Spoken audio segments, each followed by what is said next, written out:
김민하 기자 어서 오세요. 안녕하세요. 첫 번째 항목은요. 서버와의 숨바꼭질입니다. 이게 삼성이죠?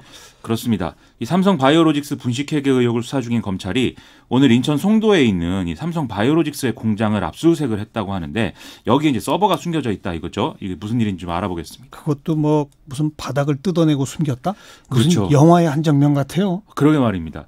이 검찰이 삼성 바이오로직스 관련자들의 어떤 조사 과정에서 공장 바닥을 뜯어서 자료들을 묻고 이걸 다시 덮는 공사를 해서 증거를 숨겼다. 이런 취지의 진술을 이제 확보했다 이거죠. 예. 이 증거들은 삼성 바이오로직스에서 쓰던 공용 서버하고 직원 노트북 등의 이제 분식회계 혐의와 관련됐을 가능성이 큰 그런 것들로 지금 알려져 있습니다. 얼마 전에는 뭐 직원 집에 서버를 숨겼다. 이것도 밝혀졌었잖아요. 그렇죠. 지난 3일에 검찰은 삼성 바이오로직스의 자회사인 바이오에피스 직원 모 씨를 증거인멸 혐의로 긴급 체포해서 조사를 진행했는데요. 지난해 5월에서 6월 사이에 이 회사 공용 서버를 따로 이제 반출을 해서 자신의 집에 숨겨놓고 있다가 발각이 됐다. 이런 내용이었습니다. 예. 원래 검찰은 지난해 12월에 삼성 바이오로직스하고 바이오에피스에 대한 압수수색을 진행을 했는데 이때 회사 서버도 당시에 이제 수색을 했었거든요. 근데 이때 이미 새 것으로 이제 교체가 된 서버였기 때문에 성과가 없었다라고 얘기가 나왔었습니다. 그런데 이제 최근에 교체되기 전에 서버들이 지금 발견되고 있다 이런 거죠. 이거야말로 윗선 지시에 의한 조직적 증거인멸 이런 거 아닐까요? 그렇죠. 지금 이제 이런 진술을 하고 있는 사람들은 실무급의 이제 직원들이거든요. 근데 이 사람들이 알아서 뭐 서버를 갖고 가서 뭐 숨겨놨다 이렇게 보기는 어려운 거 아니겠습니까? 검찰은 지난달 28일에 삼성전자 사업지원 태스크포스 소속이자 옛 미래전략실 출신인 상무 모 씨를 불러서 이와 관련해서 이제 증거인멸 지위 여부 등을 이제 추궁을 한 상태고요. 또 29일에는 삼성 바이오에피스 상무 양모 씨하고 부장 이모 씨 등을 증거인멸 등의 혐의로 구속을 한 바가 있습니다. 이들은 이제 검찰 수사를 앞두고 직원들의 컴퓨터와 휴대전화를 검사하고 문제가 될 수 있는 문건을 삭제하는 등의 혐의를 받고 있는 상황입니다. 네.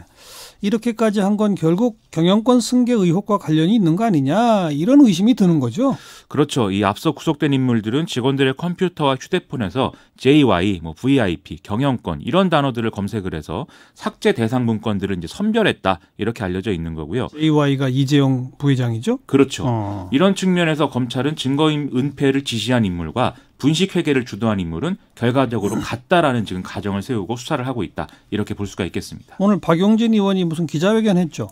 그렇습니다.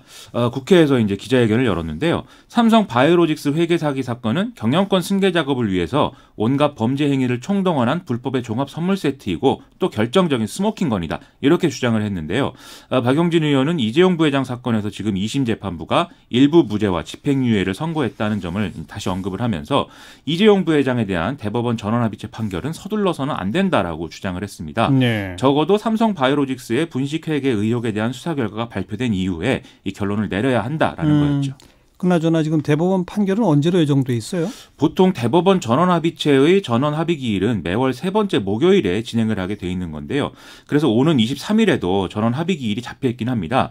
그런데 이날은 박근혜 전 대통령하고 이재용 부회장, 김기춘 전 비서실장 사건 등에 대해서 이 사건 속행기일이 진행될 예정인 것으로 공지가 돼 있거든요. 일단 이날은 이제 선고가 나오지는 않는다는 거죠. 그런데 전원합의체 이제 회부된 시점이 지난 2월 11일인데 지금 4개월여 만에 5번째 심리가 열리는 것이기 때문에 또 이건 속도가 빠른 편이다 이런 평가가 나오고 있거든요. 예. 그럼 종합을 하게 되면 대법원이 국정농단 사건에 대한 기일을 뭐 따로 지정하지 않는 경우에 6월 중순이면 선고가 나올 수가 있다 이런 전망이 지금 제기가 되는 상황입니다. 그런데 이것과는 또 별개의 건이 삼성 바이오로직스 분식회계 부분이니까 이거에 대한 수사 끝난 다음으로 좀 미뤄라 이런 주장을 박용진 의원이 편 거로군요. 이게 결국 경영권 승계에 대한 부분이 재판의 핵심 내용이기 때문에 예. 그걸 뒷받침할 수 있는 사건의 내용들이 이제 나온다는 거죠. 알겠어요. 자, 시사비키 두 번째 항목은요. 중국을 향한 트위터 폭탄입니다. 트럼프 대통령이 또 날렸죠. 그렇죠. 이 도널드 트럼프 미국 대통령이 현지 시간 6일 미중 무역 협상 관련 압박성 메시지를 트위터에 또 써서 이제 파장이 일었는데요. 미국은 수년 동안 연간 6천억에서 8천억 달러의 손해를 봐왔는데 이 중 대중무역에서 발생한 게 5천억 달러 규모이다라는 거였습니다. 그러면서 더 이상 그렇게 안 할 것이다 이렇게 썼는데요. 이 전날에도 트럼프 대통령은 중국과의 무역 협상이 느리게 진행되고 있다라면서 불만을 제기한 상태였습니다. 그래서 관세율 인상 강행한다는 거죠. 그렇습니다. 이 트럼프 대통령이 이때 트위터를 통해서 쓴 공식 메시지를 보면 오는 10일에 2천억 달러어치의 중국 수입품에 매기는 관세를 현행 10%에서 25%로 인상하겠다. 이렇게 얘기를 하고 있는데요. 또 아직 세금을 부과하지 않은 3,250억 달러어치의 다른 중국 제품에도 마찬가지로 25%의 관세를 부과하는 방안을 거론한 상황입니다.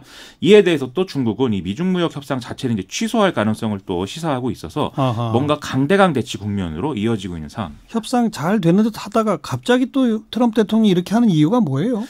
현지 시간 6일에 로버트 라이트아이저 미 무역대표부 대표가 이제 밝힌 바에 따르면 미중 양국의 협상이 지금까지 한 90% 정도의 이제 그 상황의 진전을 이루면서 잘 돼 왔는데 지난주에 중국이 합의 일부를 번복을 했다 이렇게 얘기를 하고 있다는 것이죠. 뉴욕타임스는 이에 대해서 중국이 기술 이전 강요 문제 등과 관련해서 합의문에 자신들의 이제 법을 개정한다라는 문구를 넣는 것을 거부하고 행정 조치로 대체하는 것을 제안한 게 이제 문제다라고 지금 전하고 있는데요. 예. 이것은 미국 기업에 대한 기술 탈취를 막는 것을 핵심 과제로 보고 있는 트럼프 행정부로서는 받아들일 수가 없는 안이다라는 얘기였습니다. 그런 안을 내니까 트럼프 대통령은 또 맞상대로 강수를 둔다 이거로군요. 그렇습니다. 앞으로 어떻게 될까요? 이게 예측이 워낙 이제 그 럭비공 튀듯 하니까 쉽지 않은데요. 상식적으로 뭐 시나리오 둘 중 하나 아니겠습니까? 첫째는 이제 트럼프 대통령의 트윗과 관세율 인상 발언이 미중 무역 협상에 뭔가 마지막 고비를 넘기는 삿바 싸움의 차원이 아니겠느냐라는 건데요. 그동안 미중 양국이 무역 협상에 쓴 시간과 자원이 있기 때문에 쉽게 파국을 선택하지는 못할 것이다라는 게 이런 전망의 근거입니다. 트럼프 대통령은 재선을 위한 성과가 필요한 상황이고 중국도 상반기 중에 무역 전쟁은 마무리 짓고 하반기에는 전국 안정화에 집중해야 되는 상황이다라는 건데요. 물론 두 번째 시나리오인 관세 부과 조치가 이제 협상에 치명적인 영향을 미치는 것이기 때문에 갈등이 장기화될 수 있는 전망도 지금 나오고 있는 상황이긴 합니다. 10일 날부터 관세를 올리겠다고 한 거죠. 그래서 9일에서 10일까지가 이 미중 무역 협상의 뭐 마지막 고비가 될 것이다. 그렇죠. 이런 얘기 나오고 있습니다. 참 초읽기네요. 지켜봅시다. 수고하셨어요. 고맙습니다. 김민하 기자였어요.